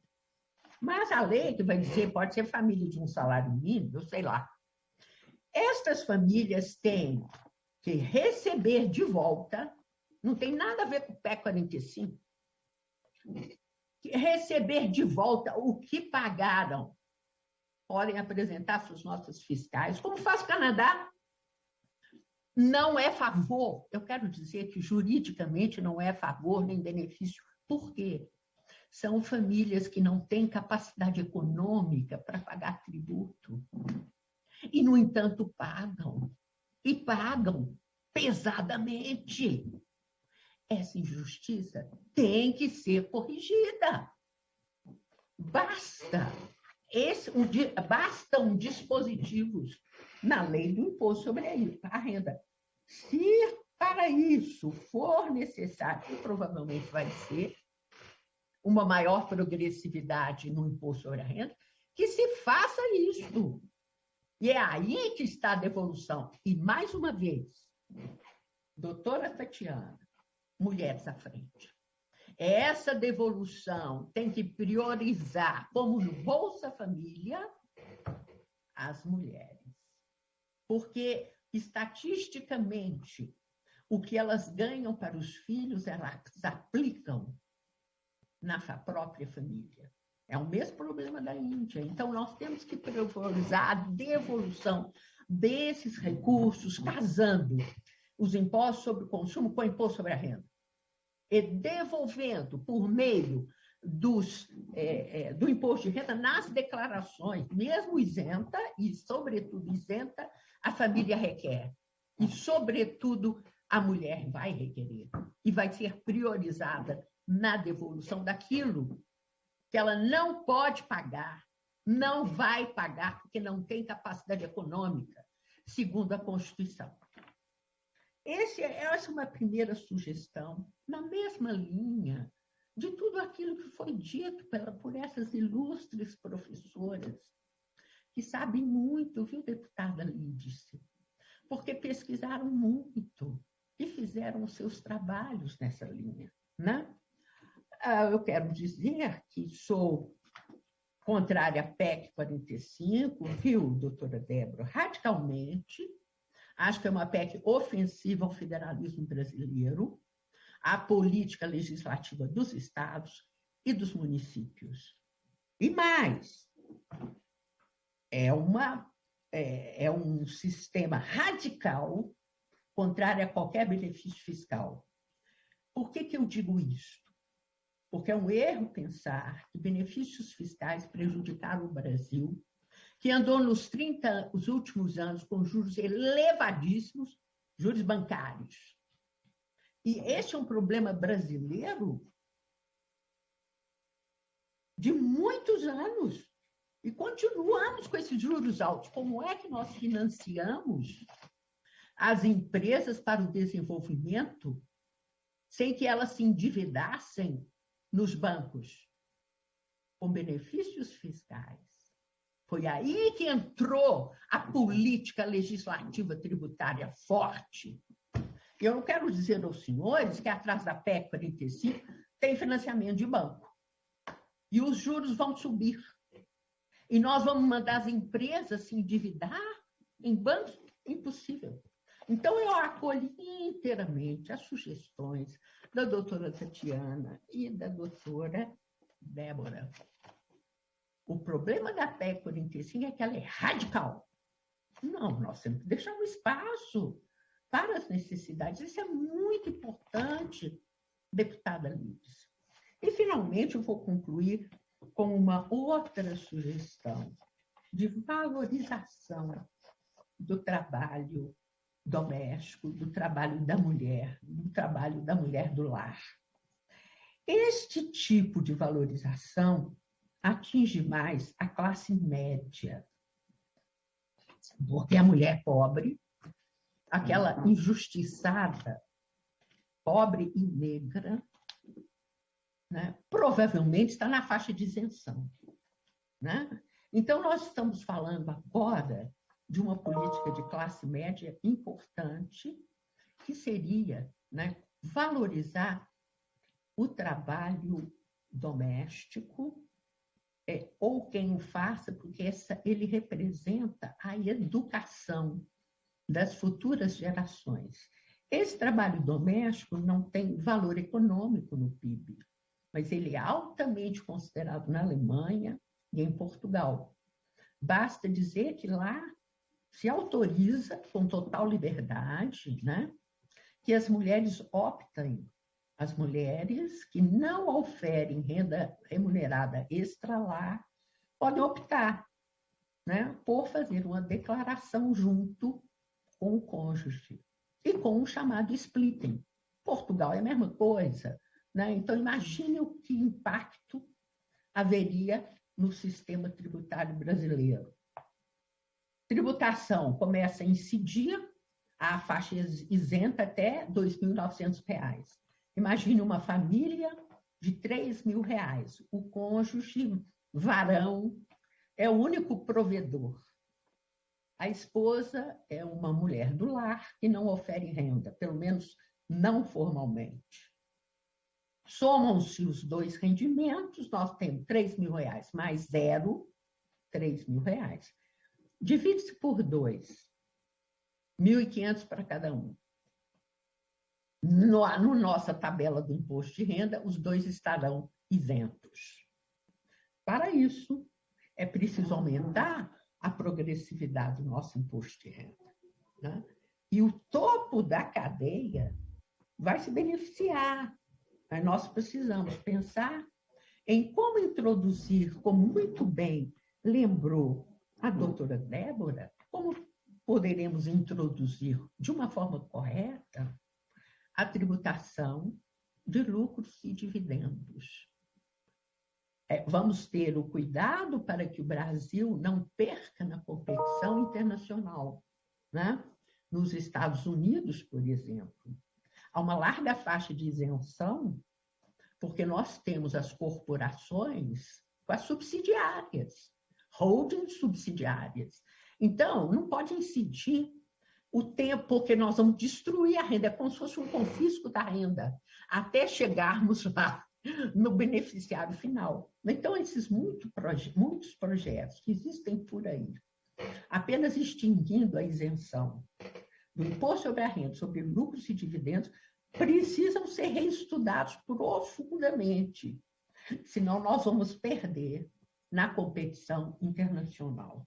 Eu estou concluindo e dizendo, deputada Lides, que nós entregamos em suas mãos e das nossas valorosas deputadas correções que podem ser feitas de uma forma simples, devolvermos às famílias mais pobres o imposto sobre o consumo que suportam injustamente, sem nenhuma capacidade econômica para pagá-lo, nas suas mais diversificadas formas, com prioridade para as mulheres chefes de família, como acontece já no Bolsa Família. Isso é muito importante, né? E depois visualizarmos a valorização do trabalho doméstico, como outros países fazem, né? E, finalmente, um estudo mais aprofundado da tributação, como sugeriu a nossa professora Débora, uma tributação mais consistente, né? E justa no imposto de renda das pessoas físicas. Muito obrigada.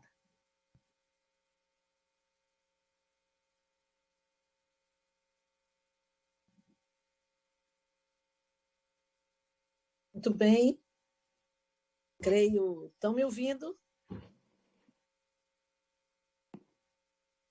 Bom, creio que Maria Rosas já tinha falado e nós não temos mais nenhuma outra deputada inscrita. Eu gostaria de fazer uma rápida consideração antes de agradecer a todas vocês. Creio que nós temos aqui especialistas que deram um show sobre tributação, sobre política fiscal no Brasil e que demonstram o seu interesse especial sobre como nós podemos, através destas políticas, combatermos a desigualdade fiscal no Brasil em relação à pobreza, e essa pobreza no Brasil é mulher e mulher negra. Mas tem algumas questões, uma questão que eu comecei a discutir com as assessorias e consultoria da casa, que quero o auxílio das senhoras. Uma questão é que uma boa parte dos recursos ou dos projetos que nós possamos apresentar nesta área, pela limitação de iniciativa legislativa, nós precisaremos de impactos, do cálculo de impactos sobre as finanças públicas, sobre a receita do Estado. Então, quando nós propomos, por exemplo, uma diminuição ou um benefício a ser alcançado com a diminuição de impostos, por exemplo, para empresas que contratem mulheres negras, a Câmara certamente nos pergunta: mas qual é o impacto disso sobre a receita? E nós aí, eu já encaminhei, inclusive, 2 requerimentos ao Ministério do Planejamento para buscar informações sobre esses impactos. Eles se tornam indispensáveis para que nós possamos apresentar qualquer proposição. Então, se nós tivermos estudos nessas áreas, nessa direção, já que temos a participação de procuradoras da Fazenda, temos a participação, né, de auditoras fiscais, e teremos a possibilidade de recolher dados também nessa área, seria fundamental que nós pudéssemos apresentá-los, porque, obviamente, que não haverá boa vontade do Ministério da Economia, do Planejamento, com uma tese dessa natureza. Nós sabemos que esta questão já entra na casa com algumas, digamos assim, missões, né?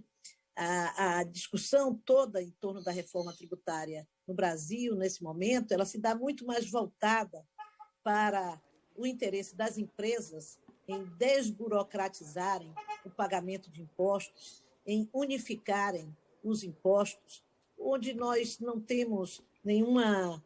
Eu, especialmente, não tenho nenhum preconceito com isso e acho que, em muitas direções, isso é muito válido, nós podermos, digamos assim, facilitar para a atividade econômica produtiva no Brasil, a forma de recolhimento dos impostos, etc., mas esse não pode ser o único objetivo de uma reforma tributária a ser feita, né?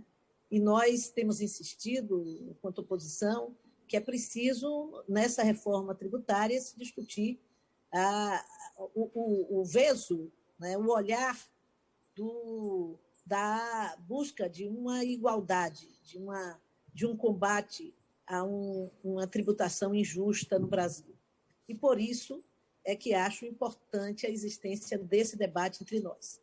A discussão sobre a taxação das grandes fortunas no Brasil, a discussão sobre a contribuição sobre lucros e dividendos das grandes empresas, dos grandes empreendedores, dos pequenos, dos médios empreendedores, mas principalmente a possibilidade da contribuição sobre lucros e dividendos, que não temos, e que é, portanto, profundamente injusto por tudo isso que nós vimos aqui, de quanto uma família pobre, absolutamente pobre, que não tem nem renda para apresentar um imposto, para pagar um imposto sobre sua renda, que é isenta desse imposto, paga o Estado em tributação sobre aquilo que consome, sobre aquilo, não é, que ela é obrigada a consumir para sobreviver, para comer, para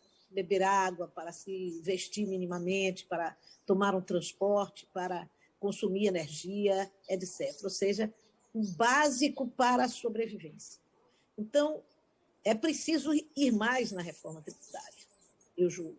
É preciso que nós possamos, mesmo compreendendo a necessidade de fazermos ajustes à atual forma de tributação, no que diz respeito a torná-la mais racional, é impossível que nós façamos esse esforço inteiro para não produzir nada de justiça social,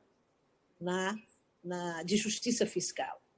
Por isso que eu acho que essa discussão sobre essa desigualdade de gênero na política fiscal vai ser uma batalha enorme, porque haverá, numa casa de maioria esmagadora, onde somos apenas 15%, onde há, nesse momento, no Brasil, um certo elogio ao liberalismo como meta quase parlamentar. Eu fico achando bem estranho, porque uma boa parte desse parlamento, por mais que tenha crescido um pouco a representação liberal e que tenhamos até um partido somente liberal, e que ótimo que exista, o país é democrático, tem que ter a expressão desse pensamento no nosso parlamento, os mesmos partidos que antes, em governos anteriores, apoiavam políticas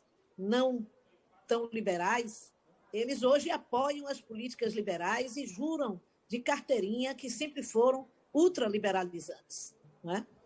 Então, é uma coisa do Estado brasileiro, da política brasileira. O governismo digamos assim, a capa disso tudo. Aqui na Bahia, antigamente, como nós vivemos muito tempo, um pós-ditadura, sobre um governo também autoritário, se dizia, e quando veio os anos 80, que com o fim da ditadura militar se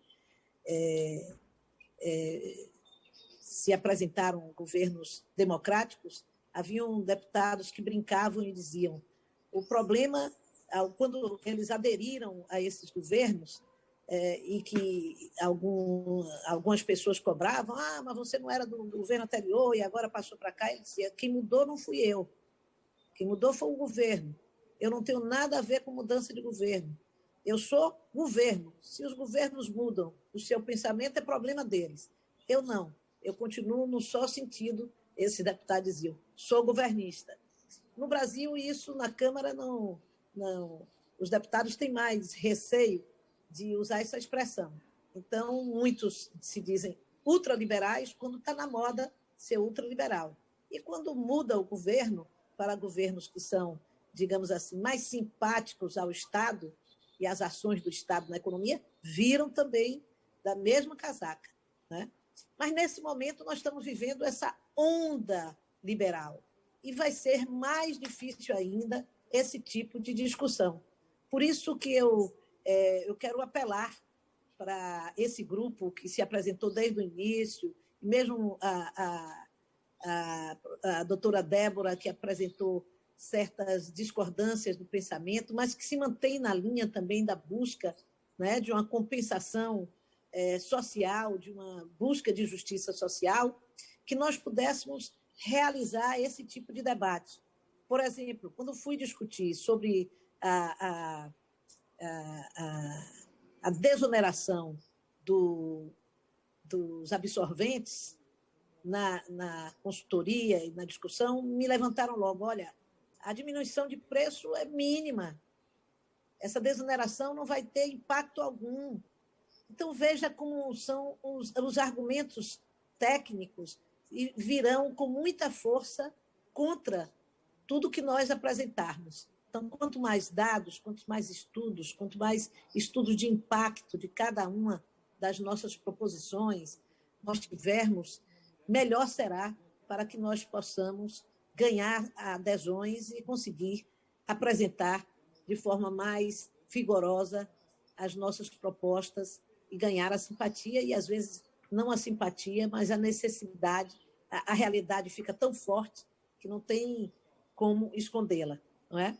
Então, eu quero dizer do meu agradecimento por vocês terem me procurado, me sinto muito honrada por fazer essa interlocução com especialistas tão dedicadas ao tema e à causa, e me coloco inteiramente à disposição de nós continuarmos essa conversa e que possamos fazê-la de forma até com uma presença maior das deputadas, hoje em função de muitas coisas próprias da atividade parlamentar, nós tivemos menos presença e estamos também encerrando o ciclo de debate da Secretaria da Mulher. Mais uma vez, agradeço a todas as senhoras e passo a palavra para cada uma de vocês para as considerações finais. Deputada, eu gostaria de agradecer muitíssimo o espaço, a abertura, o diálogo. O debate é absolutamente necessário, como a senhora mencionou, são muitos os desafios, de fato. E eu só queria enfrentar um deles, né? Então, esse argumento muito frequente de que, mas não vai impactar na redução de preço, não faz sentido a gente buscar a redução da tributação sobre absorventes no Brasil. Eu tenho receio, e acho que é por isso que é importante que a gente debata mesmo, que toda discussão fique limitada a uma discussão econômica, porque a questão não é só econômica, ela também é econômica, mas ela é majoritariamente jurídica. Então, será que faz sentido nós termos tantos benefícios tributários para bens que não têm impacto direto para o consumo de mulheres ou para a redução de desigualdades e não ter benefício tributário para absorvente? Porque, bem ou mal, nós temos o princípio da seletividade no texto constitucional que exige que os bens mais essenciais sejam tributados de acordo com a sua essencialidade. Isso não está sendo cumprido. Se as empresas vão ou não repassar no preço, é um outro debate, inclusive para ser feito numa esfera pública, de cobrança dessas empresas, de redução do preço, se houver a redução da tributação. Agora, o fato de que existe um certo impressionismo, de que não vai ter um impacto no preço, isso não pode refrear o debate. Especialmente num contexto como o nosso, em que muitas meninas têm dificuldade de acesso a esses bens, em que a gente não tem distribuição pública, não tem distribuição gratuita pelo SUS de absorventes, meninas são privadas de ir à escola por isso. Então, o argumento de que não vai haver impacto no preço é um argumento simples, que quer, na verdade, interditar o debate. Então, a gente precisa, de fato, ampliar para trazer todas as discordâncias, para construir coletivamente uma saída. De fato, a questão dos incentivos fiscais, ela é um problema, porque tem impacto orçamentário, mas, de novo, como eu falei muito rapidamente no final, o ponto nós precisamos direcionar os incentivos para o que eles efetivamente servem. né, e redução das desigualdades é uma das funções do nosso Estado e a gente deve perseguir isso. Então, eu só queria fazer essas rápidas considerações e dizer que a gente está absolutamente à disposição para outros eventos, para outras interlocuções, para conversas, para a gente conseguir construir esse caminho de modo coletivo, porque eu tenho certeza que não vai ser fácil, esse é um debate novo no Brasil, mas que ele é urgente, ele precisa ser enfrentado. Muito obrigada novamente. Eu gostaria também de agradecer essa oportunidade e, assim, assinar embaixo de todas as colocações que a professora Tatiane tão bem resumiu acerca desse ponto, que realmente é o primeiro ponto que vem quando se discute a concessão de benefícios.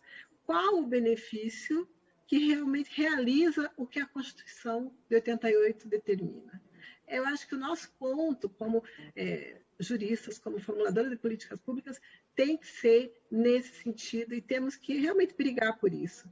Então, estamos à disposição, só reforçando mais uma vez que o coletivo Tributos a Elas, ele é formado por procuradoras da Fazenda Nacional, mas ele não tem um vínculo institucional com a Procuradoria-Geral da Fazenda Nacional, mas dentro da nossa experiência de administração pública, dentro da nossa experiência de trabalhar com direito tributário, direito financeiro, direito orçamentário, nós pretendemos contribuir para esse debate. Então, eu agradeço muito em nome do grupo Tributos a Elas e do nosso grupo de estudos de tributação e gênero. Muito obrigada.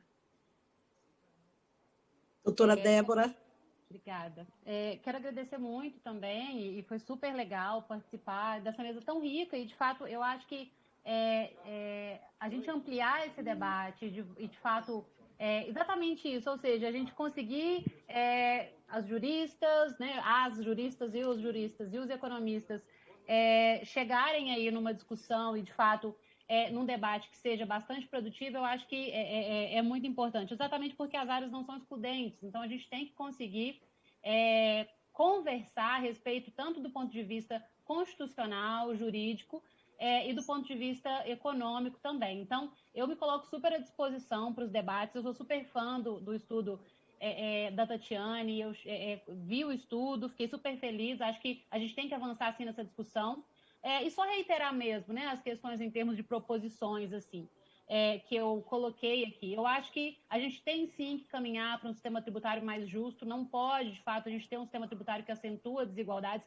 e desigualdades estruturais, exatamente, ou seja, não é só um problema de ciclo, é um problema estrutural do Brasil, e por isso mesmo que eu acredito que a gente tem que tratar de forma estrutural, ou seja, a gente tem que ter um Estado que atenua desigualdades e não que acentua desigualdades.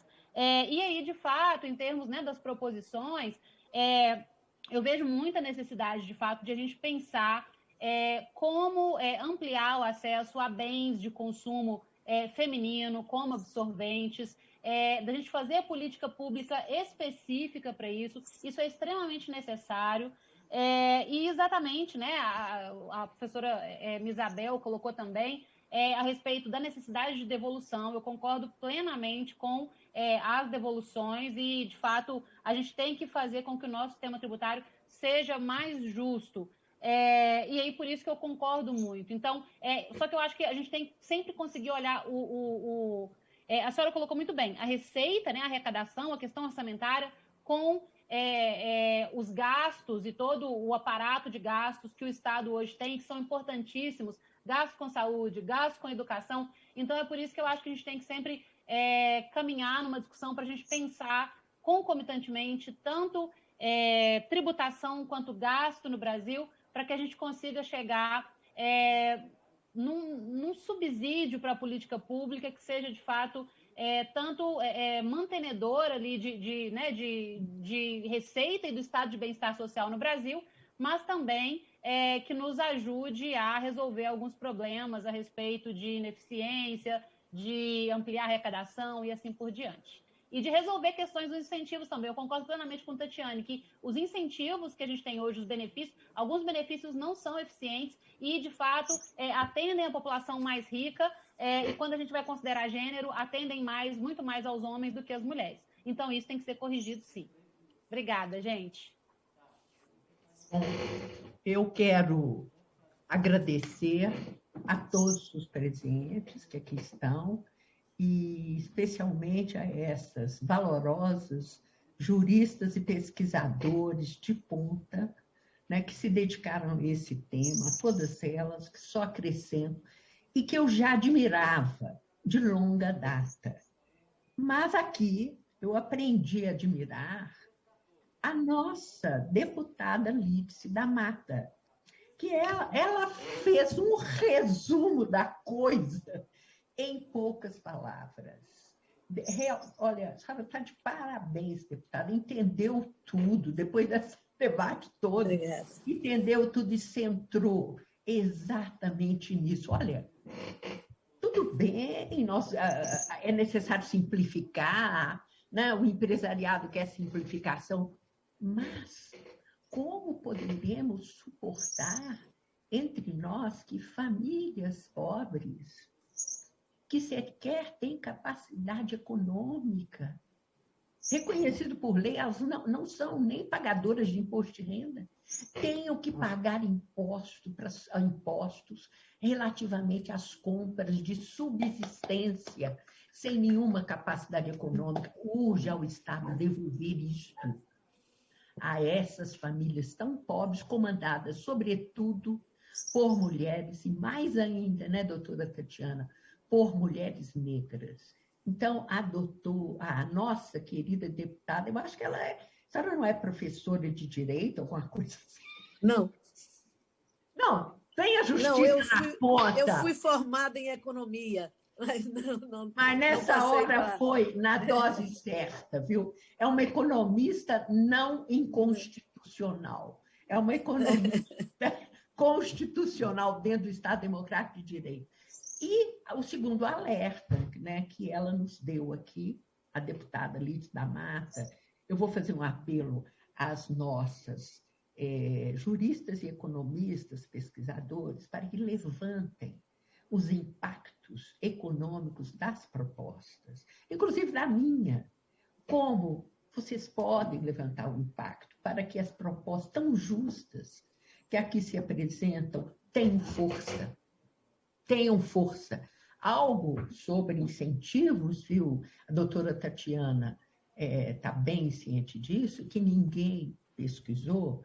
Qual o impacto desses incentivos realmente menor no desenvolvimento e na geração de emprego que nós esperávamos, mas substitutivos dos juros altos nos nossos bancos?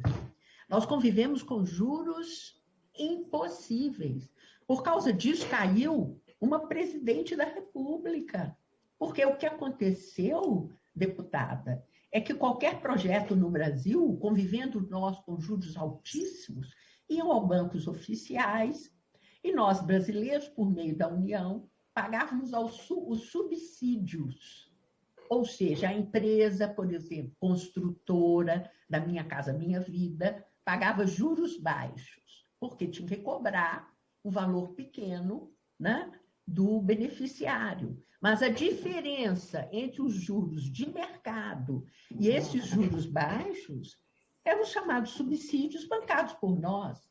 E foi isso que aconteceu no programa Safra, do agronegócio, em que se disse que havia uma irregularidade qualquer por causa das pedaladas, o que eu discordo, não parecia no sentido contrário. Mas tudo bem, este é o nosso problema. Então, quando você corta o incentivo de forma radical, eu estou falando de forma radical, sem nenhum critério, nós estamos dizendo para as nossas empresas, vão para os bancos, vão à falência, paguem juros altos. Vocês têm que ir para lá. Como? Como podemos fazer isto? Como podemos fazer isso? Não, e elas não estão enxergando, elas não estão vendo o que está por detrás disso. Eu vou fazer um apelo à doutora Débora, que é uma grande pesquisadora, que faça esse esforço do impacto das propostas desse grupo, as procuradoras da Fazenda, né? E seria para nós muito importante que atendêssemos todos, e a doutora Tatiana, e atendêssemos ao apelo da nossa deputada Lídice. É uma deputada que está com a justiça na ponta, tá? Está com a bandeira da justiça para as famílias pobres, para as mulheres e para as mulheres negras. Está com a bandeira na ponta. Nós não vamos sair disso, não. Eu não sou pesquisa, eu não sou economista. Eu não faço investigação de campo, mas a doutora Tatiana, da Fundação Getúlio Vargas, a Procuradoria da Fazenda Nacional e o CDEPLAR, que é um dos mais notáveis institutos de pesquisa, podem comandar esses impactos econômicos. Eu agradeço profunda, eu é que vou agradecer a nossa deputada Lídice. De qual estado, deputada? Sou da Bahia. Pois eu não posso votar na senhora. A senhora ganhou meu voto. Se passar para presidente da República, Um grande abraço Obrigada. A todos. Muito obrigada. Mas eu queria agradecer a todas vocês, a Tatiane, as doutoras. É com muita satisfação, orgulho, alegria, que eu digo às doutoras Tatiane, Débora, Cláudia, Isabel, me dando assim, a intimidade de chamá-las pelo primeiro nome, para dizer do orgulho que nós, mulheres parlamentares, nós, mulheres brasileiras, temos das posições que vocês alcançam. Um grande desafio, eu tenho repetido aqui nesse último 8 de março, nesse mês de março, em que a pandemia nos atacou de forma tão dramática, e que nós estamos vendo a miséria, né, a fome chegar nos lares brasileiros de forma tão arrebatadora sobre as mulheres brasileiras. É um desafio pensar a nova economia, uma economia pós-pandemia, com a inclusão produtiva das mulheres. A inclusão econômica das mulheres é nosso desafio. Mas não pode ser só a inclusão através das políticas de compensação social. Nós temos que fazer com que as mulheres alcancem os melhores postos profissionais e salariais desse país. E vocês são exemplos para nós que inspiram as jovens, as meninas desse país e que nós queremos ter como referência. Eu vou encerrar esse debate dizendo que vocês não estarão dispensadas. Nós vamos procurar vocês para outros debates com as bancadas e nos diversos debates com as mulheres de organizações feministas brasileiras que querem e lutam pela inclusão da mulher na sociedade. Muito obrigada. Mulheres à luta. Boa tarde, Yara. Obrigada. Boa tarde. Boa tarde, obrigada. Obrigada.